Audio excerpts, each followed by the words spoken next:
오늘 말씀의 제목은 하나님을 아는 지식과 죄에 대한 인식이란 제목으로 말씀을 나누기를 원합니다.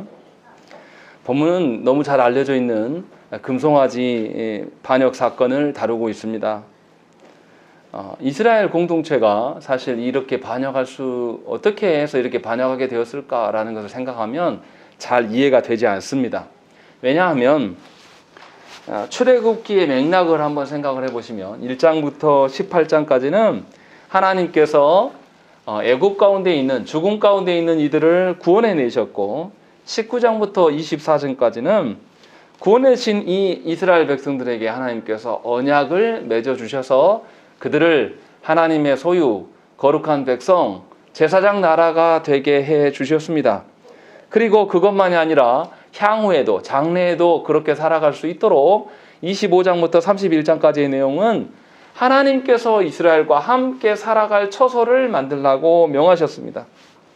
그러니까 점진적으로 계속 하나님이 이스라엘과 함께 하기를 원하시고 하나님께서 이스라엘에게 복 주시고 있는 상황이에요. 계속 이것이 클라이막스로 향해 가고 있는 과정입니다. 그런데 이런 속에서 하나님을 반역할 수 있다. 왜 반역하는 것인가? 라는 것이 사실 상식적으로 잘 이해가 되지 않습니다. 그러면 이스라엘은 무엇 때문에 이렇게 되었을까? 라는 것을 우리가 살펴야 되고 또 이 벌어진 사건 앞에서 모세는 어떻게 행하고 있는가? 이스라엘 위하여서 무엇을 취하고 있는가? 이스라엘이 하나님께 어떻게 회개했는가는 기록하지 않아요. 분명하게 모세가 어떻게 이스라엘의 지도자로서 모세가 무엇을 하고 있는 것을 오늘 말씀을 통해서 보면서 어떠한 것이 합당한 것이고 무엇 때문에 타락했는가를 저와 여러분들이 살펴보시면 좋겠습니다. 자, 보시면 먼저 크게 두 부분으로 나눠서 설명을 할 겁니다. 1절부터 14절까지의 말씀은 이스라엘이 언약을 파괴하는 것들, 그리고 하나님이 이것을 어떻게 평가하시는가에 대한 부분들, 그리고 15절부터 마지막 35절까지의 말씀은 이제 이스라엘의 반응, 그리고 모세가 무엇 때문에 분노하고 거기서 깨달은 바가 무엇이며 또다시 하나님께 왜 기도하러 갔는가 라는 것에 대한 설교를 할 것입니다. 자, 먼저 이제 보시면 이스라엘의 태도부터 먼저 살피셔야 됩니다. 1절을 한번 읽겠습니다. 1절 말씀 시작.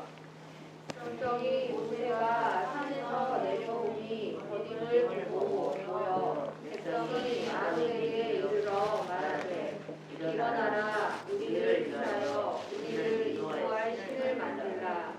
이 모세 곧 우리를 애굽 땅에서 인도하여 낸 사람은 어찌 되었는지 알지 못함이라. 예, 1절을 보면 이스라엘 백성들이 모세가 산에서 내려옴이 더디다 라는 것 때문에 반응하기 시작했다라고 기록을 하고 있습니다. 그런데 15절 이후에는 뭐가 되어 있냐면 모세가 이제 하나님으로부터 말씀을 다 받고 두 돌판을 들고 내려오고 있다 이렇게 이제 설명을 하고 있는 거죠. 그러니까 이 이스라엘이 모세가 하나님께 나아가서 언약궤를 받는 그 기간, 그 40주야를 다 기다리지 못했다라는 것을 우리가 알 수가 있는 것이죠. 그런데 하나님께서는 출애굽기 24장 13절과 14절 말씀에서 분명히 모세가 하나님께 언약을 받으러 올라가니까 이스라엘 장로들에게 모세가 돌아오기까지 기다리라고 명령하셨습니다. 그리고 그 와중에 무슨 일이 생기면 분명하게 아론에게 또 훌에게 찾아가서 이 일들을 보고하고 일 처리를 해라 라는 것을 분명히 당부하고 올라갔다는 것입니다. 그러니까 이러한 일들에 대해서 하나님께서는 예비하셨고 모세도 분명하게 어떻게 처리할 것들을 이야기를 해주고 올라간 거예요. 그런데 모세의 당부에는 이들이 별로 귀 기울이지 않습니다. 백성들이 어떻게 하냐면 오늘 말씀에 보면 모여 백성이 아론에게 이르렀다라고 되어 있습니다. 그러니까 한두 명이 나와서 아론에게 말한 게 아니라 이들이 집단을 형성해서 집단적으로 아론에게 찾아온 거죠. 그래 와서 하는 게 뭐냐면 모세가 보이지 않는데 우리가 어떻게 해야 됩니까? 이렇게 정중히 물어보는 게 아니에요. 처음부터 뭐라고 합니까? 일어나라 라고 이야기하는 것입니다. 명령하고 있는 거죠. 아론에게. 이렇게 명령하는 것은 뭡니까? 이 아론을 지금 겁박하고 있는 거예요. 이스라엘 백성들이. 겁박하면서 무슨 이야기를 하냐면 일어나라 라고 이야기하는 것이죠. 이 일어나라는 것은 앉아있으니까 일어나라 이 뜻이 아니에요. 지금 모세가, 우리의 구원자인 모세가 안 보이는데 지금 너 뭐 하고 있냐? 빨리 일어나서 조치를 취해라 라고 하면서 명령하고 있는 것입니다. 그러니까 궁극적으로 말하면 하나님께서는 기다리라, 앉아 기다려라 라고 말씀하셨는데 이들은 일어나서 행하라 라고 이야기를 하고 있는 거죠. 이렇게 하는 것은 하나님께 적극적으로 이들이 대항하고 있는 것입니다. 그리고 뭐라고 하냐면 1절 말씀 보면 우리를 위하여 신을 만들어라 라고 이야기를 하는 것입니다. 우리를 위하여 우리를 인도할 신을 만들어내라 라고 이야기하는 것입니다. 하나님을 위하여 있는 것이 아니라 자신들을 위한 것들을 이야기를 하고 있는 것입니다. 하나님께서는 분명하게 하나님을 섬김에 있어서 너희를 위하여 신을 만들지, 형상을 만들지 말 것들을 명령하셨습니다. 이게 십계명의 말씀이에요. 분명히 이 말씀을 주셨고 이 십계명의 말씀을 이스라엘이 직접 들었어요. 처음에 십계명의 말씀을 하나님께서 이스라엘에게 직접 명하셨을 때 이들이 십계명의 말씀을 듣고 하나님 앞에, 크고 높으신 하나님 앞에서 두려워서 우리가 못 받겠으니 저 모세에게 말씀하시면 우리가 다 지키고 따르겠습니다 이렇게 말했던 자들이에요. 그래서 모세가 40주야 지금 올라간 겁니다. 자기들이 그렇게 해놓고 이제 와서 무슨 이야기 하냐면 하나님의 어떠하심이 아니라 자기들의 원하는 방식으로 지금 서 있는 거예요. 그래서 보면 자신들을 위하여서 만들고 있고 자신들을 인도할 신을 만들어내라 라고 일을 하고 있는 겁니다. 그러니까 이스라엘 백성들은 앞에서 하나님께서 친히 인지하셔서 하나님께서 십계명을 주셨을 때에 이들은 그 십계명의 말씀을 마음에 두지 않았습니다. 그냥 건성으로 듣고 있었던 거예요. 마음을 전혀 새기지 않고, 그리고 나서 하나님의 말씀은 싹 쓸어버리고 자신들이 원하는 방식대로 지금 행동하고 있는 겁니다. 그런데 이제 아론의 반응을 살펴야 돼요. 그러면 아론이 정말 하나님 앞에서 세운 지도자라면 사실 그런 이스라엘에 대해서 막아야 되죠. 하나님의 말씀을 다시 기억해보자. 과연 너희가 생각한 대로냐. 이렇게 했어야 돼요. 근데 아론이 어떻게 합니까? 말씀 보면 뭐라고 되어 있냐면 모든 금고리들을 내게로 가져와라 라고 이야기하는 것입니다. 이 일을 누가 지금 주도하고 있다는 거죠? 내가 주도해서 이 금송아지를 만들 테니 다 나한테 가져와 라고 이야기하는 거죠. 그러니까 아론이 이 일에 대해서 수동적으로 행하고 있는 게 아니라 굉장히 능동적으로 적극적으로 이 이야기를 하고 있는 거예요. 그리고 4절을 보면 뭐라고 되어 있습니까? 아론이 그들의 손에서 금고리를 받아 부어서 조각칼로 새겨 송아지 형상을 만들었다라는 것입니다. 그냥 누구에게 만들라라고 명령한 게 아니라 본인이 직접 나서서 만들고 있고 얼마나 열심히 만드냐면 그냥 부어 만든 것이 아니라 조각칼로서 다듬고 있다라는 거죠. 그러니까 이 사람은 굉장히 적극적으로 금송아지를 만들어내고 있는 것, 정성을 보이고 있다라는 것을 우리가 알 수 있는 것입니다. 그리고 나서 아론의 발언이 무엇입니까? 다 만들고 나서 4절에 보면 말하되 이스라엘아 이는 너희를 애굽 땅에서 인도하여 낸 너희의 신이로다 하느니라 라고 되어 있습니다. 분명하게 하나님의 어떠하심을 말하는 것이 아니라 하나님을 말하는 것 같긴 해요. 묘합니다. 그러면서 송아지를 보면서 이 송아지가, 금송아지가 우리를 구원한 신이다. 너희를 구원한 신이다 라고 이렇게 말하고 있는 것입니다. 아론이 하나님을 부인한 겁니까? 부인하지 않은 겁니까? 그 뒤에 읽어보세요. 5절 말씀. 5절 말씀 읽겠습니다. 시작.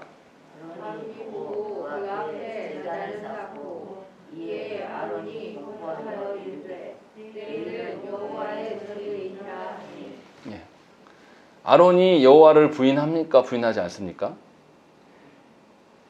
부인하지 않은 거예요.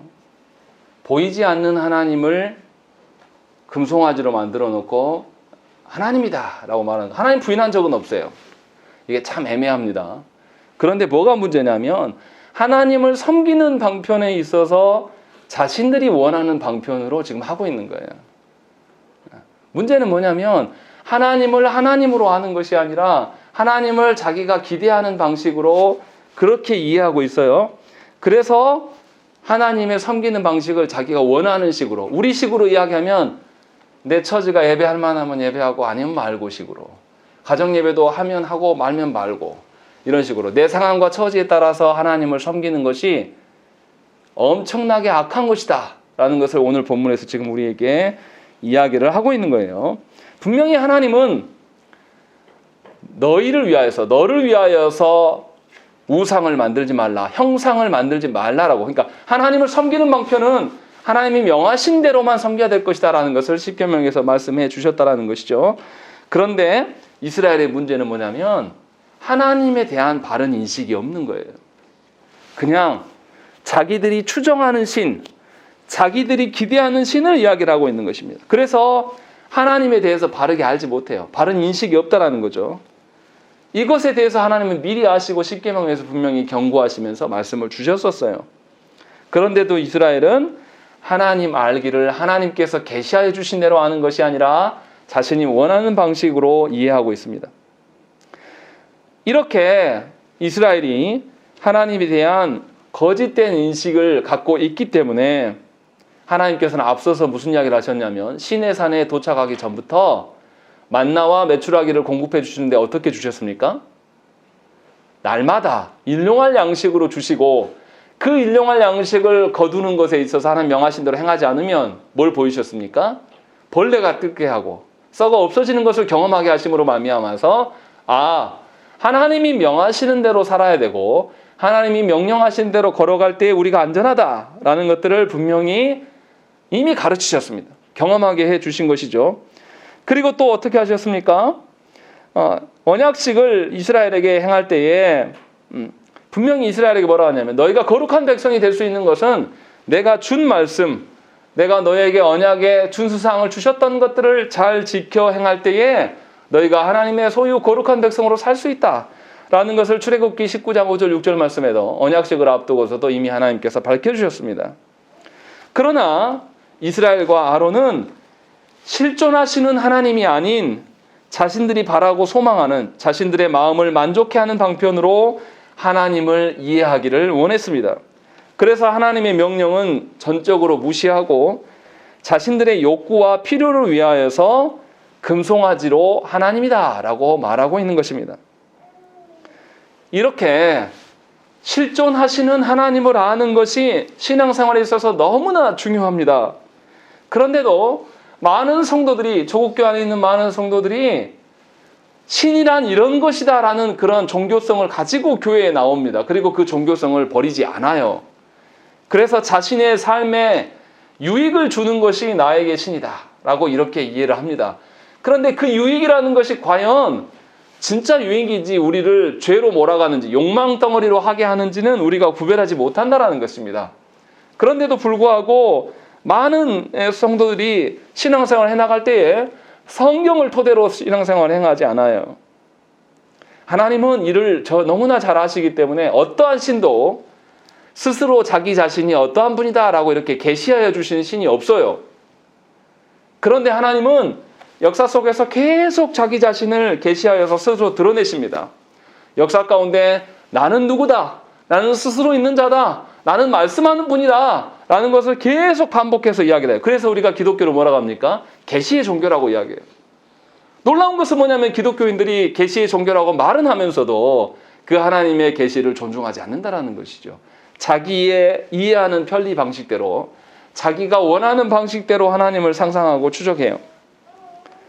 그래서 하나님이 명령하시는 말씀이 나에게 불편하고 나에게 유익을 주지 않으면 언제든지 그 말씀을 제거해버립니다.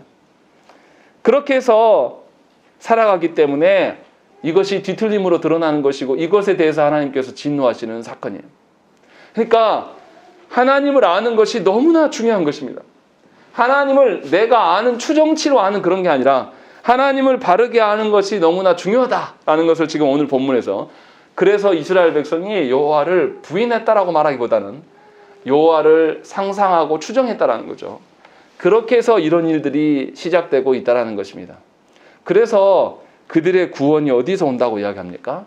하나님으로부터 온다고 하지 않아요. 이 사람들은 누구라고 이야기합니까? 자신들을 인도해낼 모세가 없어서 난리를 치는 거예요. 보여지는 모세가 없어서.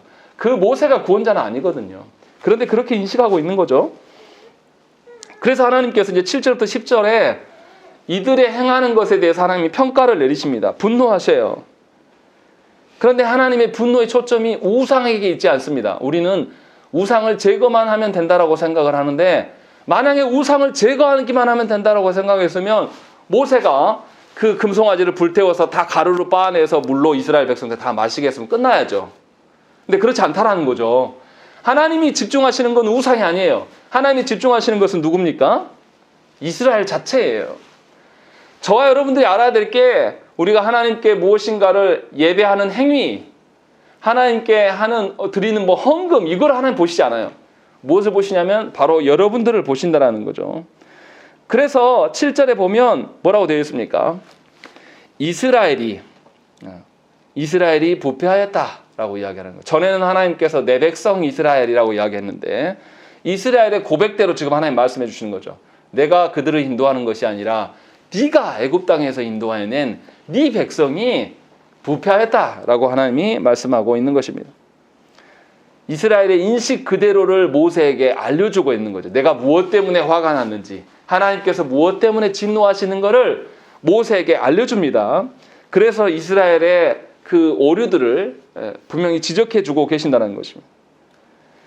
그런데 이들이 이것을 잘 깨닫지를 못해요. 생각을 해보십시오. 하나님께서 그들을 구원하시고 그들에게 언약을 맺어주시고 그들과 함께 살아가실 때에 무엇을 계속 강조하셨습니까? 하나님께서 거룩을 강조하셨어요. 그런데 이들은 어떻게 합니까? 이 거룩을 유지하는 방편이 하나님의 말씀을 지키는 것이다라고 하나님 알려주셨음에도 불구하고 이스라엘은 하나님이 주신 말씀을 이미 마음에서 떠났어요. 그래서 부패한 자가 되었고 하나님과의 언약 관계를 깨뜨렸습니다. 이제는 하나님께서 이스라엘의 주인이 되어주지 않는다는 거죠. 이스라엘이 가나안 땅에 들어갈 때 뭐로 계속 쓰인다고 제가 새벽기도에 설명했냐면 가나안 땅에 원래 원주민들이 있잖아요. 이 주민들이 하나님께서 그 땅을 하나님의 질서대로 사용하라고 말씀하셨는데 이들이 타락함으로 그 땅이 더러워져요. 부패해진단 말이죠. 그래서 하나님께서 이스라엘 백성들에게 들어갈 때 가나안 땅의 백성들을 어떻게 하라는 거죠? 진멸하라고 하는 거예요. 심판의 도구로 이스라엘을 쓰고자 하셨다는 것입니다. 이제 이스라엘 백성들이 언약 백성이었는데 하나님의 소유였는데 이들이 하나님의 말씀을 떠남으로 말미암아서 이들은 하나님의 언약 백성에서 뭐가 되었습니까? 하나님의 진노의 대상이 되고 말았다는 것입니다. 하나님의 언약에 파기되었기 때문에. 그래서 이스라엘은 스스로 자신들의 구원자가 하나님이 아니라 모세라고 말하는 것도 같은 맥락인 것이고 이렇게 하나님의 언약을 파기한 자들의 특징이 뭡니까? 8절 말씀 보세요. 뭐라고 됐습니까? 읽겠습니다. 8절 말씀. 시작. 그들이 내가 그들에게 명령한 물을 속히 떠나 자기를 위하여 송아지를 구워 만들고 그것을 예배하며 그것에게 제물을 드리며 말하기를 이스라엘아 이는 너희를 애굽 땅에서 인도하여낸 너희 신이라 하였구나. 네, 하나님께서 분명하게 타락의 원인을 분명하게 보여주고 있는 것이죠. 이스라엘 백성들이 하나님 알기를 자기 마음대로 추정하는 식으로 알게 되니 자신의 욕망을 위해서 살아갈 수밖에 없기 때문에 하나님의 말씀을 가슴속에서 치워버리고 8절에 보시면 하나님께서 명령한 길을 속히 떠나게 되고 어떤 길을 간다고요? 자기를 위한 길, 자기를 원하는 길을 향해서 달려가고 있다. 지금 그 이야기를 하고 있는 것입니다. 그러니까 하나님 알기를 자기가 원하는 방식으로 알게 되면 반드시 부패하게 돼 있고 그 부패한 사람은 하나님을 섬기는 것이 아니라 자신을 섬기는 인생을 살아간다라는 것을 하나님께서 분명하게 말씀하셨어요. 그래서 하나님께서는 이제는 이 이스라엘 백성과 나는 상관이 없다라고 말씀하시는 거죠. 그래서 네 백성이라고 이야기를 하는 거죠. 그리고 뒤에 이제 뭐라고 합니까? 9절 말씀에 내가 이 백성을 보니 목이 뻣뻣한 백성이다 라고 되어 있습니다. 목이 뻣뻣한 백성이라고 표현하는 이 표현은 성경에 6번 나옵니다. 그런데 출애굽기 34장 9절의 표현을 제외하고는 나머지 5번은 이 목이 뻣뻣한 백성이 반드시 진멸할 것들과 연계되어 있습니다. 신명기 9장 13절과 14절 말씀이 뭐라고 되어 있냐면 샘플로 말씀드리면 여호와께서 또 내게 말씀하여 이르시되 내가 이 백성을 보았노라 보라 이는 목이 곧은 백성이니라 나를 막지 말라 내가 그들을 멸하여 그들의 이름을 천하에서 없애고 너를 그들보다 강대한 나라가 되게 하리라 하시기로 라고 되어 있습니다. 신명기 이 말씀은 모세가 지금 이 출애굽기 32장의 사건을 회상하면서 하나님께서 목이 뻣뻣한 백성을 어떻게 대하셨는가를 출애굽 2세대들에게 설교하고 있는 내용이에요. 다시 말하면 하나님 앞에서 하나님의 말씀을 하나님 알기를 자기가 원하는 방식으로 아는 사람들은 결국은 교만해질 수밖에 없고 하나님의 길을 떠나게 되니 하나님의 언약 백성이 아니라 하나님의 진노의 백성이 될 수밖에 없다라는 것을 이야기를 하고 있는 거예요. 계속 그 이야기를 하고 있는 겁니다. 저와 여러분도 여기서 분명히 바로 알아야 돼요. 신앙생활을 해나가는 것을 여러분들의 경험과 연륜에 근거해서 살아가는 것이 얼마나 위험한 것인가를 여러분들이 알아야 된단 말이죠. 그런데 너무나 놀라운 것은 뭐냐면 조국 교회 안에 있는 이 교회 안에서 오래된 캐캐묵은 신자들의 특징이 뭐냐면 자기 경험과 자기 연륜을 계속 들이밀어요. 성경에서 말하지 않는 것들도 그것을 근거로 말미암아서 말씀을 무시한단 말이에요. 제가 여러 번 말씀드렸지만 제가 지금 40대 후반을 가고 있지만 처음 목회 시작할 때 30대였어요. 그때 가서 설교를 전하면 수십 년 먹은 교회 직분자들이 저한테 애기 목사라고 해요. 말을 하면 안 들어요. 자기 연륜이 많거든요. 자기 경험이 많다고 생각하는 거거든요. 그것이 결국 어떻게 되면 하나님을 아는 길을 막는 거예요. 하나님을 바르게 인식하지 않는 자가 하나님 어떻게 섬기겠습니까? 자기 좋을 대로 섬기는 거죠. 그래서 죄에 대한 설교, 하나님의 주신 설교를 하면 알아들을 수가 없어요. 기분만 상합니다. 그래서 그냥 다 거절하는 것이죠. 이것이 엄청난 비극을 초래한다. 언약 백성이 아니라 하나님의 진노의 대상이 될 수밖에 없다라는 것을 친히 하나님께서 우리에게 말씀하고 있어요. 그래서 10절에 뭐라고 합니까? 내가 하는 대로 두라. 내가 그들에게 진노하여 그들을 진면하고 너를 큰 나라가 되게 하리라 라고 말씀하십니다. 하나님께서는 그런 자를 용납하지 않으신다라는 것입니다.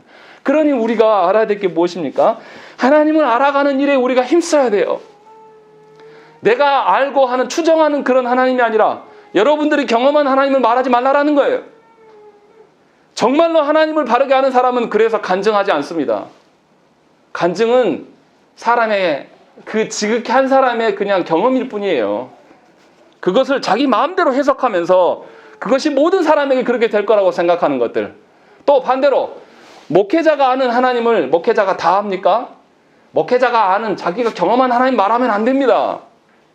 성경에서 말하는 교회됨을 이야기를 해야 돼요. 그런데 너무나 놀랍게도 수많은 목회자들이 자기 목회의 연륜을 말해요. 그래서 모든 교회를 자기가 아는 것처럼 이야기를 합니다.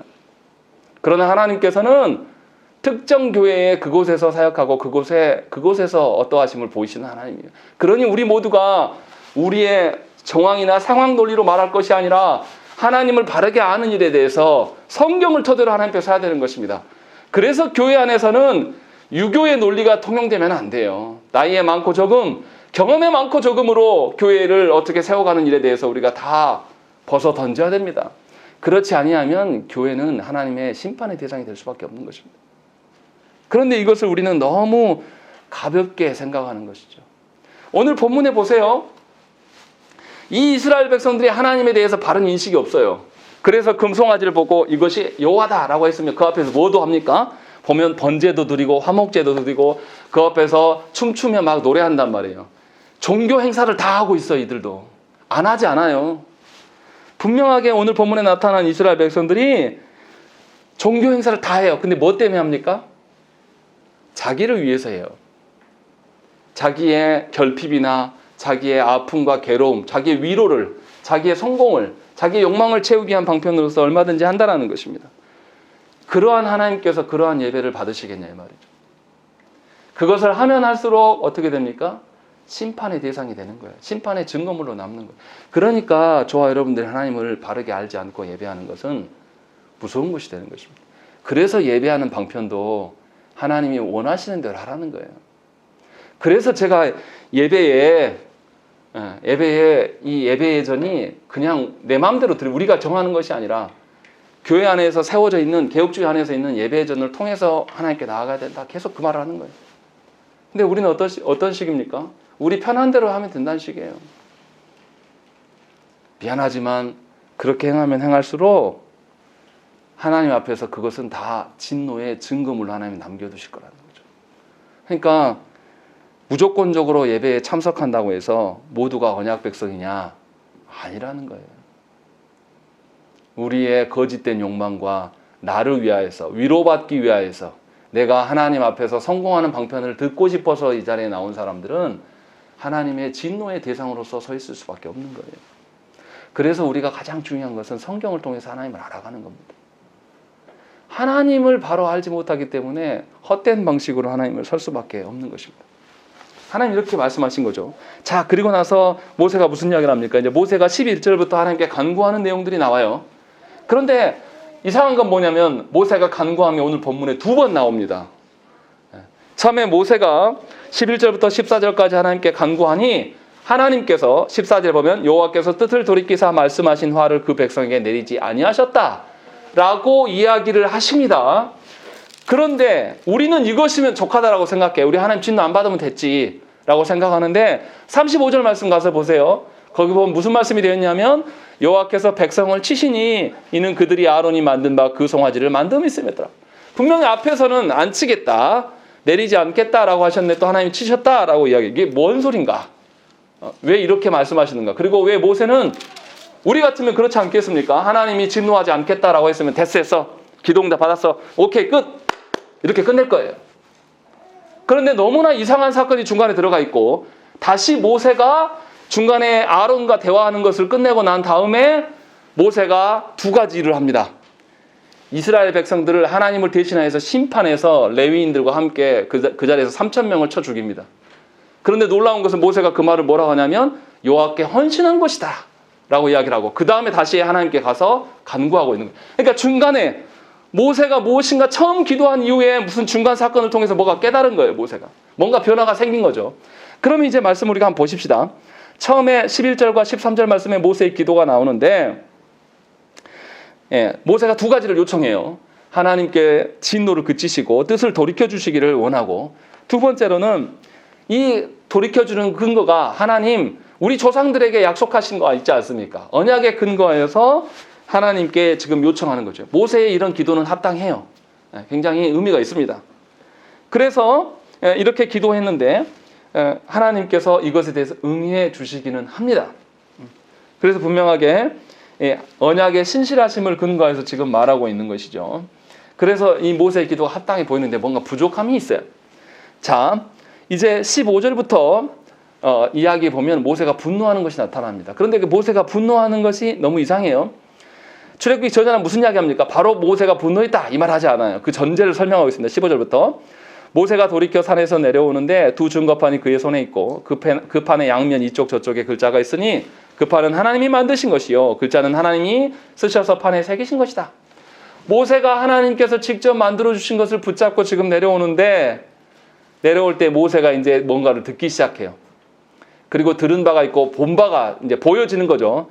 그럴 때 17절 18절에 무슨 이야기 하냐면 여호수아가 요란한 소리가 나니까 이게 무슨 소리입니까? 싸우는 소리인가 들리는 것 같아요 라고 이야기하니까 승전가도 패전가도 아니고 저들이 즐거워서 노래하고 있다라는 거예요. 저희들 흥에 취해 있다라는 것이죠. 그리고 나서 모세가 뭐냐면 19절 말씀 보면 진에 가까이 이르러 그 송아지와 그 춤추는 것들을 보고 크게 노하여 손에서 그 판들을 산 아래로 던져 깨뜨리니라 라고 되어 있습니다. 모세가 하나님의 진노 앞에서는 어떻게 행동했습니까?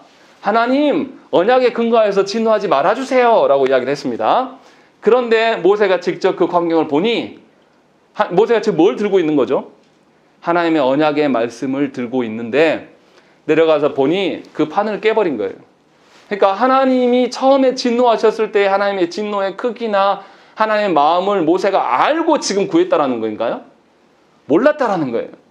모르고 그냥 이스라엘을 불쌍히 여기시고 하나님의 언약에 근거해서 진노를, 그러니까 하나님의 진노의 어떠함을 잘 몰랐어요. 그리고 나서 내려와서 보니 자기가 생각한 것보다 훨씬 큰 하나님의 진노로, 자기도 하나님 앞에서는 그렇게 하나님의 진노 앞에서 멈춰달라고 이야기했던 자기가 하나님의 말씀을 듣고 붙들고 있는 자도 말씀을 붙들지 않는다라는 거죠. 던져버리더라. 그리고 진노한다. 그 이야기를 하고 있는 거예요. 그러니까 하나님의 그 진노의 크기와 어떠함을 보게 되자 이제 그가 깨달아요. 그런데 다 깨달은 건 아닙니다. 그래 내려와서 뭐 합니까? 그 금송아지를 다 불태워서 가루를 만들어서 이스라엘에게 싹 먹입니다. 그리고 나서 이제 모세가 아론에게 책망해요. 뭐라고 합니까? 21절 말씀 보시면 모세가 아론에게 이르되 이 백성이 당신에게 어떻게 하였기에 당신이 그들을 큰 죄에 빠지게 하였느냐? 아론의 대답이 가관입니다. 아론이 이르되 내 주여 노하지 마소서 이 백성의 악함을 당신이 아나이다 라고 이야기합니다. 그러면서 아론이 뭐라고 합니까? 저들이 내게 와서 우리를 인도할 그 신을 만들어 해서 내가 만들었다라고. 그리고 더 심각한 것은 24절에 보시면 불에 던졌더니 저절로 만들어졌다라고 이야기하는 것입니다. 그러니까 아론은 계속 무슨 이야기예요? 자기 죄를 자기가 인정하지 않습니다. 백성들 때문에 그랬어요. 그리고 두 번째는 불 때문입니다. 불에 던졌는데 그냥 형상이 나왔다니까요. 이렇게 거짓말을 늘어놓고 있는 거죠. 이러한 모습을 보면서 모세가 무엇을 보았겠습니까? 아, 내가 생각한 것보다 하나님의 진노가 훨씬 클 수밖에 없겠구나. 아론이 이 모양이니. 근데 그 아론의 답변을 보세요. 22절 말씀이 중요한데요. 내 주여 노하지 마옵소서. 이거 누가 누구에게 한 말입니까? 모세가 하나님께 했던 이야기예요. 모세가 하나님께 진노를 돌이켜 주십시오 라고 했던 이야기. 그러니까 모세가 앞전에서 하나님의 진노의 크기의 어떠함과 이스라엘 백성의 그 죄의 그 어떠함을 이 사람이 정확하게 몰랐다라는 거예요. 하나님이 얼마나 아픈 마음으로 진노하시는 것인지, 하나님에 대한 인식이 부족한 것이고, 하나님에 대한 인식이 부족하니까 뭐가 부족하게 된 거죠? 죄에 대해서 간과한 거예요. 그리고 나서 앞에 하나님께 간구했대요. 그래도 하나님께서는 들어주셨어요. 그런데 이 모세는 내려와서 이스라엘의 그 죄를 보고 나서 분노하면서 참지 못해. 본인은 못 참는 거예요. 그렇게 해달라고 해놓고. 그러고 나니 모세가 깨달은 겁니다. 이 하나님이 얼마나 참고 인내하시는가. 그 하나님을 이 아론을 통하여서 보게 된 거예요. 그래서 이제 모세가 어떻게 하냐면 25절에 뭐라고 합니까? 백성이 방자하다라고 해요. 이 백성이 방자하다라는 것은 앞에서 누가 하셨던 말씀과 맥락이 같습니까? 하나님이 하셨던 이 백성이 목이 뻣뻣하다라고 말씀하셨던 그 하나님의 어떠함을 알고, 그래서 하나님이 목이 뻣뻣한 백성을 하나님께서 뭐 하신다고 그랬죠? 진멸하시겠다라고 하셨단 말이죠. 그래서 그것을 기억하면서 모세가 이제는 하나님의 마음을 좀 알게 된 거예요. 아, 하나님의 진노가 이러실 수밖에 없겠구나 라는 것을 알고 나서 하나님을 대신하여서 이제 뭐냐면 너희 큰 죄가 원수들의 조롱거리가 되겠다. 이 원수들의 조롱 누가 당하는 겁니까? 우리가 당하는 게 아니에요.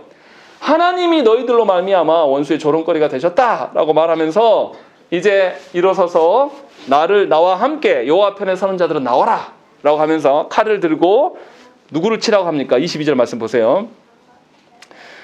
각 사람이 그 형제를, 각 사람이 자기의 친구를, 각 사람이 자기의 이웃을 죽이라 하셨다라는 것입니다. 그래서 그 자리에서 3,000명을 쳐 죽입니다. 레위인들이. 왜 이렇게 표현할까요? 너희가 보기에 너희의 가까운 사람, 너희가 보기에 너희의 어떠한 그런 사람이 아니라 하나님 앞에 너희가 서 있어야 된다라는 것들을 알리면서 심판을 대행하는 거예요. 그래서 심판하고 죽이고 나서 무슨 이야기 합니까? 모세가 29절 말씀. 각 사람이 자기의 아들과 자기의 형제를 쳤으니 오늘 여호와께 헌신하게 되었느니라. 그가 오늘 너에게 복을 내리시리라. 무슨 말입니까? 하나님의 진노의 대상들을 제거함으로 말미암아서 그가 아무리 친척이고 형제라 할지라도 하나님의 진노의 대상이 되었을 때 하나님 진노하신다라는 것을 이스라엘에게 보인 거죠. 하나님의 거룩을 회복케 하는 것입니다.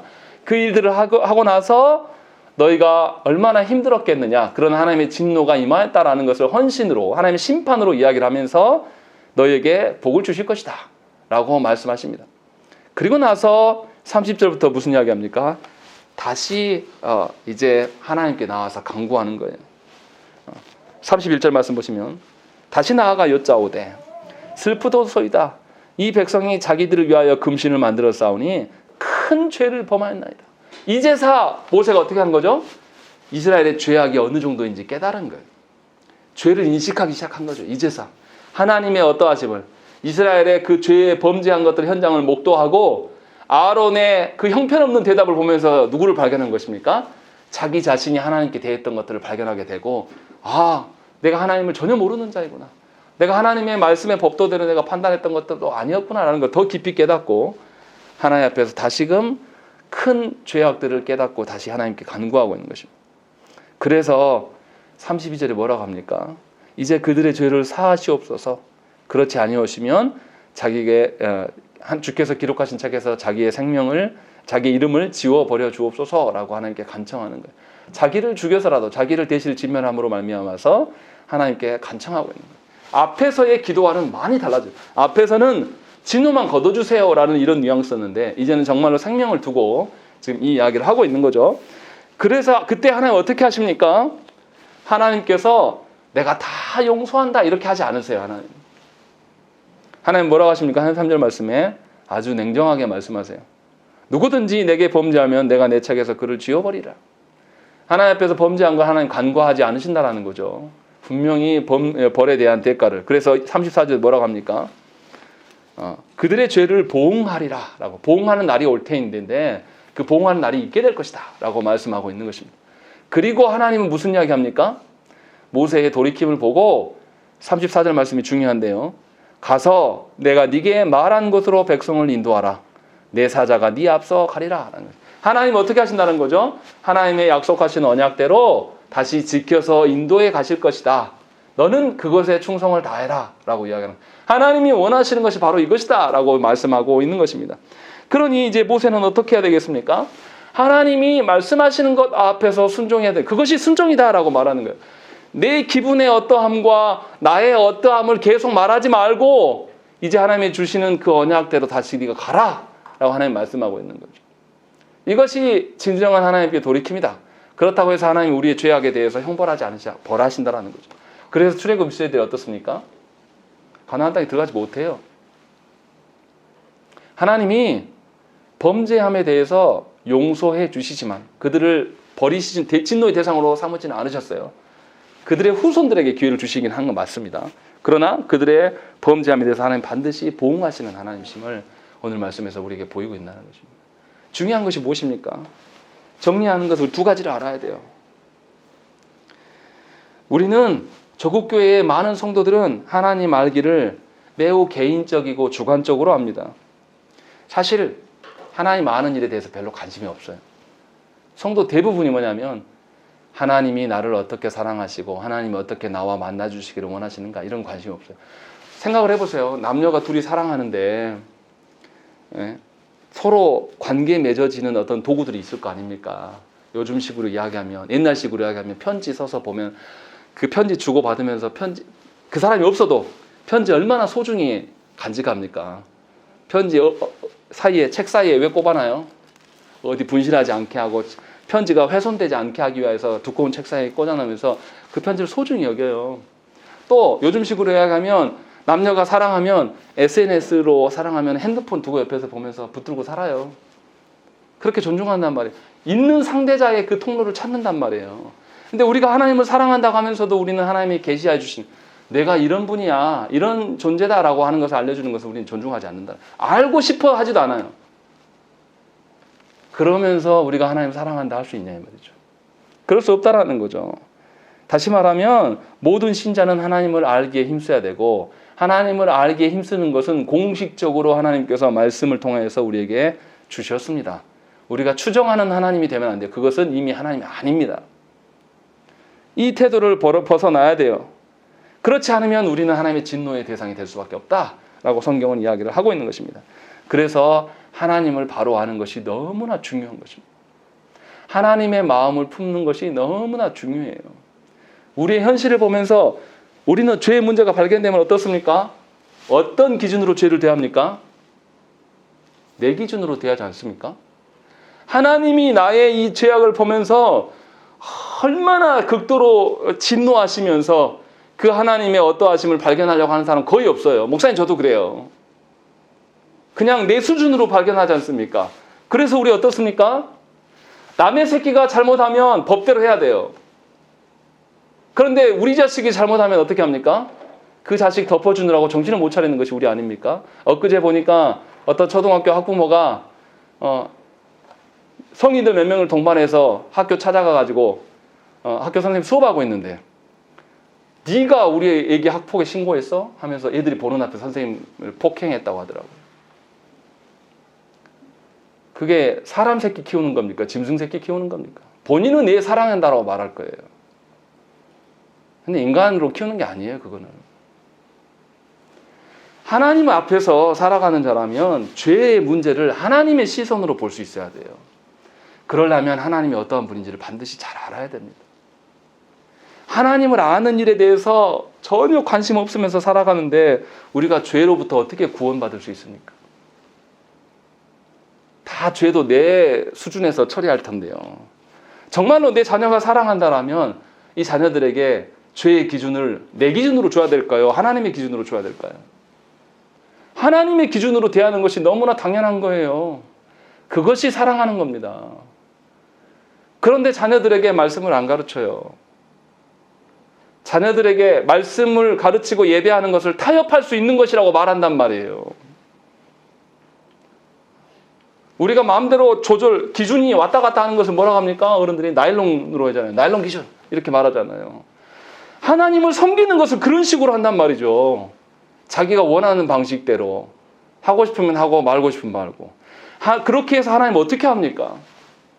하나님은 분명히 우리에게 성경의 토대 위에서 하나님이 자신의 계시하신 바 토대 위에서 살아갈 것들을 말씀하셨고 그래서 예배의 중심이 설교인 거예요. 말씀인 겁니다. 그런데 이 말씀의 자리를 거절하고 안 나와요. 어떻게 구원을 이야기할 수 있습니까? 그 영혼에게. 어떻게 하나님의 그 복된 이야기를 그 사람에게 할 수 있어요? 전부 거짓말이지 않습니까? 목사로서 답답한 것이 이 부분이에요. 하나님 알고 싶지 않은데 그 다음 것이 어떻게 있냐 이 말이에요.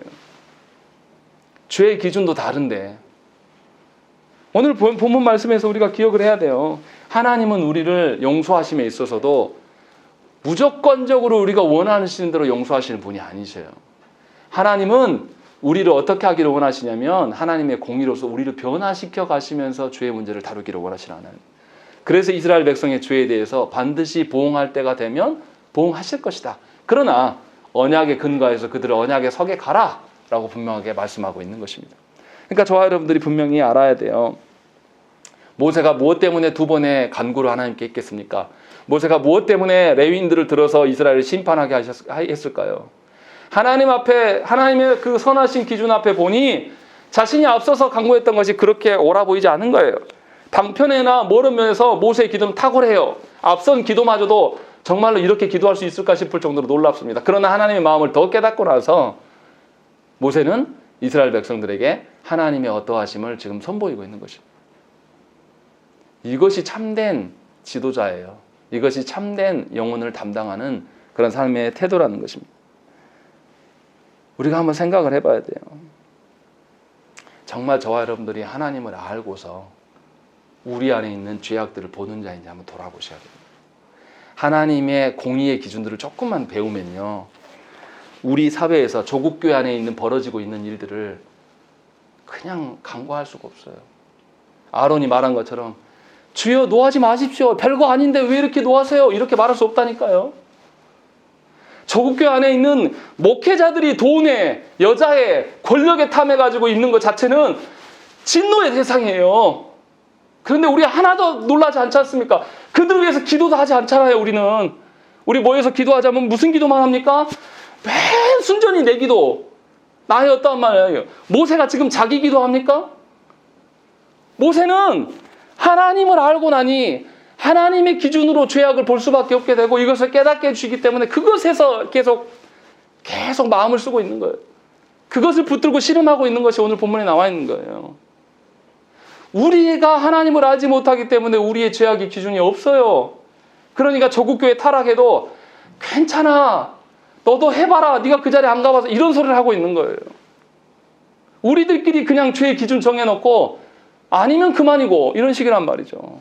그러니 조국교회를 바라보면서 대한민국을 보면서 우는 자가 없습니다. 이렇게 말도 안 되는 일들이 우리 안에 계속 드러나요. 자녀를 가르치는 선생을 두드려 패지를 않나. 막 서로 데이트하다가 나랑 헤어지자고 하니까 칼로 쑤시고 집 밖에 던지지를 않나. 자녀가 부모를 죽이지를 않나. 이런 일들이라도 우리가 놀라질 않아요. 왜요? 저 여러분들의 죄의 기준이 누구 거니까? 하나님의 기준으로 보지 않는단 말이에요. 우리는. 왜요? 하나님을 누군지 몰라요. 알고자 하지도 않는단 말이에요. 하나님에 대한 인식이 없는데 어떻게 죄에 대한 인식이 있겠습니까? 그런 자들이 어떻게 하나님 나라를 세워갈 수가 있어요? 이 오늘 32장의 말씀은 이스라엘 백성들이 하나님을 부인한 것이 아니에요. 자기들 방식대로 하나님을 생각하고 이것이 하나님이다라고 했던 거예요. 우리가 볼 때 이거 다 하고 있는 거잖아요, 우리. 자녀가 잘 되고 자녀가 좋은 직장에 가고 자녀가 애기들 잘 낳고 사는 것이 하나님 복이다, 우리 그렇게 말하지 않습니까? 하나님은 언제 그것이 복이라고 말씀하셨어요? 우리는 그걸 돌아보지 않는 자예요. 심각합니다. 다시금 하나님의 마음으로 돌아가야 돼요. 우리가 속해 있는 교회의 타락을 보면서 어떻게 이렇게 있을 수 있습니까, 하나님? 하면서 우리가 어쩔 줄 몰라 하면서 하나님의 진노의 대상이 될까 두려워하면서 하나님께 간구해야 돼요. 내 기도하는 게 아니라 공동체를 위한 기도, 저국의 현실을 바라보면서 하나님의 심판이 언제 임할지 모를 것에 대한 두려움으로 우리가 기도해도 부족할 판이에요. 근데 우리에게, 여러분들에게, 당신에게 그런 마음이 있냐 이 말이에요. 여전히 내 남편이, 내 아내가 하나님을 잘 알지 못해도 우리는 그냥 관망합니다. 심지어 우리 자녀들이 하나님에 대해서 무관심한 것도 괜찮아요. 다 하나님의 진노의 대상이라는 증거입니다. 속이 타요, 속이. 하나님이 진노를 안 내리시는 것이 너무나 이상할 정도. 하나님이 진노를 내리시면 우리 중에 한 명도 빠져나갈 수 있는 사람이 없어요. 하나님이 버리시게 될 때 우리가 어떻게 설까요? 다시금 우리는 돌아가야 됩니다. 하나님을 바로 알기를 하나님께 구해야 돼요. 그래서 죄의 문제를 우리의 기준으로 보면 안 됩니다. 하나님 앞에서의 죄의 문제가 돼야 되는 것입니다. 죄의 문제에서 돌이키지 않는 사람을 미워하지 말고요. 내 뜻대로 안 돼서 분노하지 말고 하나님의 뜻대로 하지 못하는 저 영혼을 보면서 우시라는 거예요. 여전히 내 기준이 남아있으니까 자녀를 보면서도 분노하는 거죠. 하나님의 분노를 우리 것으로 만들라 이 말이에요. 그러할 때에 여러분 자녀들에게, 여러분들이 대하고 있는 영혼들에게 소망이 있는 겁니다. 그래서 하나님을 아는 일에 힘써야 돼요. 하나님을 알아가기 위해서 인생을 살아가셔야 된단 말이죠.